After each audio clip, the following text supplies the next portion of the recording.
Farg'ona tumanidagi 25-bolalar musiqa va san'at maktabida o'quv yilining yakuniga bag'ishlangan an'anaviy hisobot konserti bo'lib o'tdi. Ushbu tadbir orqali o'quvchilar yil davomida egallagan bilim va ko'nikmalarini namoyish etdilar. Dastur davomida tor va soz asboblarida ijro etilgan kuylar, xor jamoasining bir necha asarlari, yakka ijrolar hamda raqs yig'ilganlarga taqdim etildi. Ayniqsa dutor, doira, rubob kabi milliy cholg'ularda chalingan kuylar barchada katta taassurot qoldirdi. Yosh ijrochilarning sahnadagi erkinligi, kuy va raqs uyg'unligidagi badiiy yondashuvi yig'ilganlarga manzur bo'ldi.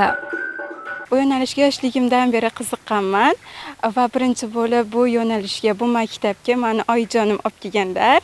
Va ularga kattakon rahmatimni aytmoqchiman. Musiqa maktabiga kelganimga ham 5 yil to'libdi. Men kelgusida bundanda yaxshi yutuqlarga erishib, ota-onam va ustozlarim ishonchini oqlashga harakat qilaman. Tadbirda o'quvchilarning ota-onalari, ustozlari ishtirok etib, maktab jamoasining tinimsiz mehnati, o'quvchilarning san'atga bo'lgan qiziqishi va yutuqlarini e'tirof etdilar. Hisobot konserti maktabda olib borilayotgan samarali ta'lim jarayonining yorqin ifodasiga aylandi.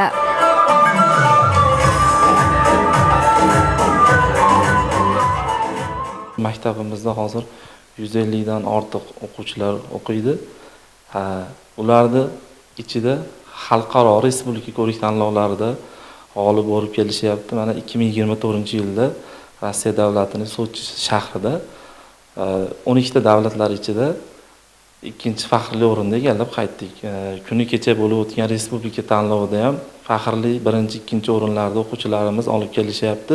Hisobot konserti nafaqat o'quvchilar uchun o'z yutuqlarini namoyish qilish imkoniyati, balki ustozlar mehnatiga berilgan munosib bahodir. Shu bilan birga bu kabi tadbirlar yosh avlod qalbida san'atga bo'lgan muhabbatni oshirish, ularni milliy qadriyatlarga sadoqat ruhida tarbiyalashga xizmat qilayotganligi bilan ahamiyatlidir.